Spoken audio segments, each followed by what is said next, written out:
I am so happy to be here with Senator John McCain, who has kindly agreed to talk to me about his favorite poem, or at least a poem he's lived with for many years. The poem is Robert Service's The Cremation of Sam McGee, and I asked him first to recite it for us. He's famous for reciting this poem. Well, thank you. I used to know it all by heart, but that was quite a few years ago, and we will talk later on how I learned it by having it tapped to me using our tap code through the wall in our prison that was known as the Hanoi Hilton. But it has always been my favorite poem. Maybe it's a commentary on my level of sophistication, but I think there are I like it a lot. I like this poem. And I think there are parts of this poem that are truly remarkable and meaningful particularly to those of us who may have undergone some difficulty. So I'd like to begin, and as was mentioned, this poem is by Robert Service, and it's called The Cremation of Sam McGee. It's a very well-known poem, but I will go ahead and recite it. There are strange things done in the midnight sun by the men who moil for gold. And the northern lights have seen queer sights, that the queerest they ever did see was the night on the marge of Lake Labarge when I cremated Sam McGee. Now, Sam McGee was from Tennessee, where the cotton blooms and blows, and why he left his home in the South to roam the poles, God only knows. He was always cold, but that land of gold seemed to hold him like a spell, though he'd often say in his homespun way that he'd sooner be in hell. On a Christmas day, we were mushing our way on over the Dawson Trail, and talk of the cold, through the parka's fold, it stabbed like a driven nail. If our eyes we'd close, then the lashes froze till sometimes we couldn't see. It wasn't much fun, but the only one to complain was Sam McGee. That very night, as we lay packed tight in our robes beneath the snow, and the dogs were fed and the stars o'erhead were dancing heel and toe, he turned to me and Cap says he, "I'll cash in this trip, I guess, but if I do, I'm asking that you won't refuse my last request." Well, he seemed so low I couldn't say no, and then sort of a moan, "It's the cursed cold, and it's got right hold till I'm chilled clean to the bone. Yet 'tain't being dead, it's my awful dread of the icy grave that pains. So I want you to swear, foul or fair, that you'll cremate my last remains." A pal's last need is a thing to heed, and I swore I wouldn't fail. And we started out on the streak of dawn, but God, he looked ghastly pale.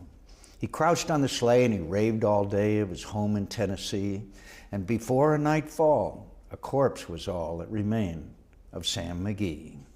There wasn't a breath in that land of death, and I hurried hard driven, with a corpse half hid that I couldn't get rid because of a promise given. It was lashed to the sleigh, and it seemed to say, "You may tax your brawn and brains, but you promised true, and it's up to you to cremate these last remains." Now, a promise made is a debt unpaid, and the trail has its own stern code.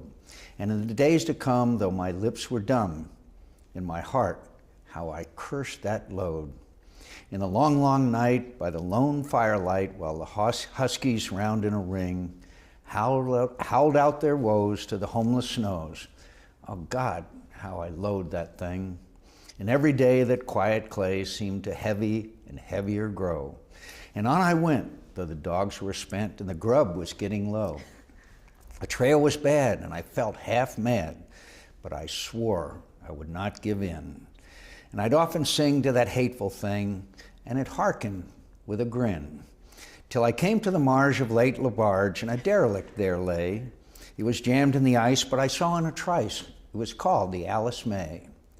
And I looked at it, and I thought a bit, and I looked at my frozen chum. And here, cried I with a sudden cry, is my crematorium. Some planks I tore from the cabin floor, and I lit the boiler fire. Some coal I found that was lying around, and I heaped the fuel higher. The flames just soared, and the furnace roared, such a blaze you seldom see. And I burrowed a hole in that glowing coal, and I stuffed in Sam McGee. Then I made a hike, for I didn't like to hear him sizzle so, and the heavens scowled and the huskies howled and the wind began to blow. It was icy cold, but the hot sweat rolled down my cheeks, and I don't know why. And the greasy smoke in an inky cloak went streaking down the sky. I do not know how long in the snow I wrestled with grisly fear, but the stars came out and they danced about. Ere again I ventured near. I was sick with dread, but I bravely said, I'll just take a peek inside. I guess he's cooked and it's time I looked. Then the door I opened wide. And there sat Sam looking cool and calm in the heart of the furnace roar. And he wore a smile you could see a mile. And he said, please close that door. It's fine in here, but I greatly fear you'll let in the cold and storm. Since I left Plum Tree down in Tennessee, it's the first time I've been warm. There are strange things done in the midnight sun by the men who moil for gold. The Arctic trails have their secret tales that would make your blood run cold. The northern lights have seen queer sights, but the queerest they ever did see was the night on the marge of Lake LaBarge when I cremated Sam McGee. That was great. That was really great, Senator McCain. So thank you. I loved hearing that. It's a funny poem and a macabre poem in the tradition of what school children learn as the tall tale, right? It's improbable, outsized heroism, unlikely events, got all of that in it. But I think the most important first question really to ask you is how you learned this poem. I'd heard the poem before in my life, as most school children have. Can I growing stop up. you there for a second? Yeah. Because most school children now don't. Yeah, unfortunately. And that's sort of a shame. Yeah, it's kind of a shame because my English class actually was in high school. Another one of his famous poems was A Shooting of Dan McGrew, which is a wonderful poem. Right, and the title lets you know that it might just be just like the cremation of Sam, if you liked, as they say on Amazon. If you liked this, you might like that. And Robert Service had traveled to Alaska and had been there, and that was part of that gave him the kind of background for a number of his poems. And of course, there are some who look at that poem as sort of a pedestrian kind of thing, not the esoteric and highbrow, if I might say. But there are lines in that poem that I think are as good a poetry as ever been written. Like the one I'd love to hear. Where he says, it was icy cold, but the hot sweat rolled down my cheeks, and I don't know why, and the greasy smoke in an inky cloak went streaking down the sky. Yet right there you can envision this smoke from the Absolutely. And there's that beautiful internal rhyme, greasy smoke, greasy smoke. Inky cloak. Inky cloak. And inky cloak is beautiful with both Ks, with those two Ks. There's one other line in here that I really like. And the stars o'erhead were dancing heel and toe. You can, again, envision his description of the kind of environment that he describes. It's really remarkable. And so, I loved it. I don't think we need to apologize for this poem, actually. Okay. I think the visual poetry you've just pointed to is absolutely wonderful. And also, this poem, I said, The Tall Tale, it sounds like Mark Twain. This is a vernacular American voice that finds in this. And it harkens of an era of the gold rush, and the stories we heard when we were children about how people left and went to Alaska, and unbelievable stories. And it establishes a storytelling voice, and it in a way tells us that our history of the frontier is worth telling, is worth elevating with the formal devices of poetry. It's my job sometimes to point out those formal devices. It's written in a wonderful heptameter, which means, in case you've forgotten from high school, Yes.